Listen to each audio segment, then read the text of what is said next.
Welcome to உணவு நலம். வீடியோக்குள்ள போறதுக்கு முன்னால இன்னும் எங்க சேனலை சப்ஸ்கிரைப் பண்ணாதவங்க சப்ஸ்கிரைப் பண்ணிடுங்க. அப்படியே பெல் சிம்பலையும் கிளிக் பண்ணிடுங்க. கருப்பு கேரட்டின் சத்துக்களை கட்டாயம் தெரிஞ்சுக்கோங்க. கேரட் எல்லாருக்குமே பிடிச்சமான காய் வகை. ஆனா இதே குடும்ப வகையை சேர்ந்த இன்னொரு இன்விசிபிள் ஃபிகர் தான் கருப்பு கேரட். மார்க்கெட்ல விற்கும் போது அட இதுல என்ன சிறப்பு இருக்க போதுன்னு வாங்காம வந்துடாதீங்க. அதுலயும் நல்ல சத்துக்கள் அடங்கி இருக்குது. இது இந்த நேரத்துல இருக்கிறதுக்கு காரணம் ஆந்தோசியானின்ற பொருள் தான். இது அல்சைமர் நோய், செரிமான குறைபாடு, அறிவாற்றலின்மை, அடிக்கடி உண்டாகக்கூடிய வீக்கம், சில வகையான புற்றுநோய்களையும் தடுக்கும்.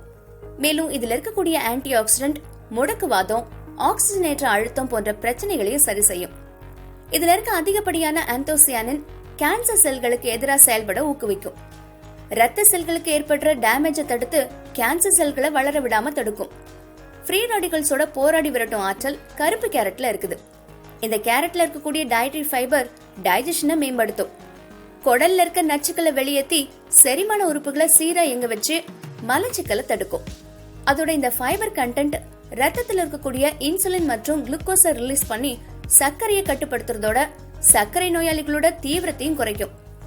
தூக்கமின்மையால அவதிப்படுறவங்க வாரத்துல 3 நாள் இந்த கருப்பு கேரட்டை உணவுல சேர்த்துக்கிறது நல்லது. இதனால அல்சைமர் நோய் சிம்டம்ஸ் குறைஞ்சு நல்ல தூக்கமும் அந்த நோயால ஏற்பட்ட தாக்கமும் குறையும். இதனால நமக்கு பீட்டா கரோட்டின் சப்ளை ஆகி கண் பார்வை குறைபாடு குணமாகும்.